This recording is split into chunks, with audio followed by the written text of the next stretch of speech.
ರಾಜ್‌ಕೋಟ್ ಜಿಲ್ಲೆಯ ಕೊಟಡಾ ಸಂಗನಿ ಸಮೀಪದ ವೆರಾವಲ್ ಗ್ರಾಮದಲ್ಲಿ ನಡೆದ ದಾರುಣ ಘಟನೆಯೊಂದು ಆತಂಕ ಮೂಡಿಸಿದೆ.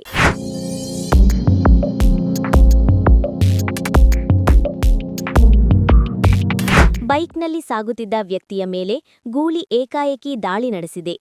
ಸ್ಕೂಟಿಯಲ್ಲಿ ಬಂದು ನಿಲ್ಲುತ್ತಿದ್ದ ವ್ಯಕ್ತಿಯನ್ನು ಎದುರಿನಿಂದ ಬಂದ ಗೋಲಿ ನೆಲಕ್ಕುರುಳಿಸಿ ತುಳಿದಿದೆ.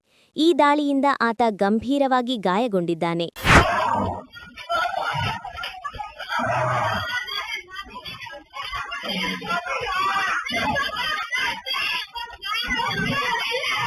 ಸ್ಥಳೀಯರು ತಕ್ಷಣ ಧಾವಿಸಿ ಗೂಳಿಯನ್ನು ಓಡಿಸಿ ಗಾಯಾಳುವನ್ನು ರಕ್ಷಿಸಿದ್ದಾರೆ. ಬಳಿಕ ಅವರನ್ನು ಸಮೀಪದ ಆಸ್ಪತ್ರೆಗೆ ಸಾಗಿಸಲಾಗಿದ್ದು, ವೈದ್ಯರು ಅವರ ಸ್ಥಿತಿ ಗಂಭೀರವಾಗಿದೆ ಎಂದು ತಿಳಿಸಿದ್ದಾರೆ.